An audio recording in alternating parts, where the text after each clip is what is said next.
Welcome back, everyone, for another deep dive.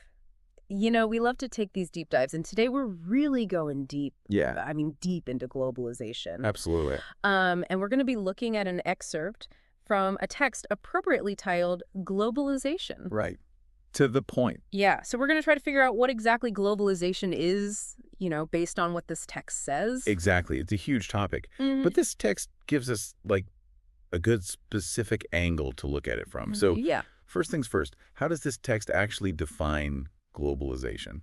Well, it says that globalization is the increasing interconnectedness and interdependence of countries. Okay? And what's interesting is how it says this happens through the movement of goods and services and Yeah. capital information, even people across borders. Yeah, it's making it sound like geography doesn't matter as much anymore. Right, exactly. So it's not just like an economic thing, right? Because it's talking about information and people, too. Yeah. It seems like it affects way more than just, the Yeah. economy. Right. So when the text talks about all this movement, what other, big aspects does it focus on? Well, it points to technology as a major driving force. Okay. So especially in communication and transportation. Makes sense. Think about it. We can connect with someone on the other side of the world instantly these days. Yeah, it's wild. And shipping stuff across the globe is so much faster than it used to be. For sure. So the text is saying that these technologies have basically changed our whole idea of global space. It's true. The speed and scale of everything is just totally different now. Exactly. Even though the text doesn't get into a whole history of globalization, Right. it seems to suggest that how connected we are now is a really big turning point. Yeah. So now for the big question, what does the text say are some of the good things about all this interconnectedness? Okay, so one thing that talks about is economic efficiency Okay. through specialization. Yeah. If countries focus on what they're really good at, then overall productivity should increase. Right, the classic everyone benefits idea. Yeah, and it also mentions innovation. In a more connected world, new ideas can spread more easily. That's definitely a plus, but, there's always another side to the coin. Right. What are some of the problems or criticisms of globalization that the text mentions?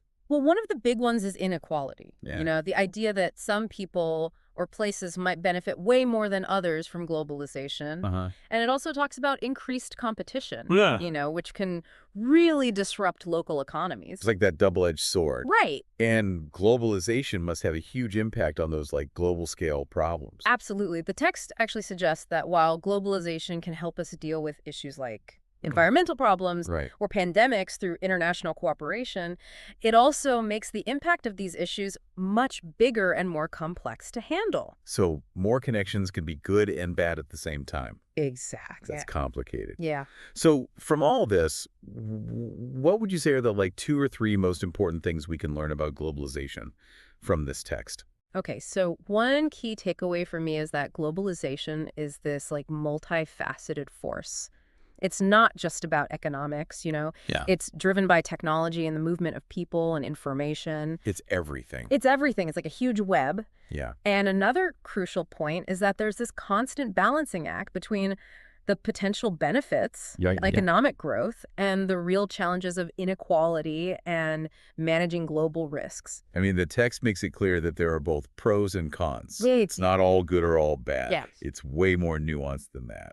Yeah. And maybe the final takeaway is that since we're all so interdependent now, our actions, even small local ones, can have these ripple effects on a global scale. It's like the butterfly effect. Right. So Yeah. we really need to start thinking with a global perspective. Absolutely. So in this deep dive into globalization, Yeah. we've seen how it's defined as this increasing interconnectedness across all these different areas. Right. It's powered by technology, and it comes with both opportunities and challenges. For sure. It's definitely given us a lot to think about. Yeah, it has. So here's a final thought for you to consider. Okay. The text talks a lot about the flow of information and ideas. Right.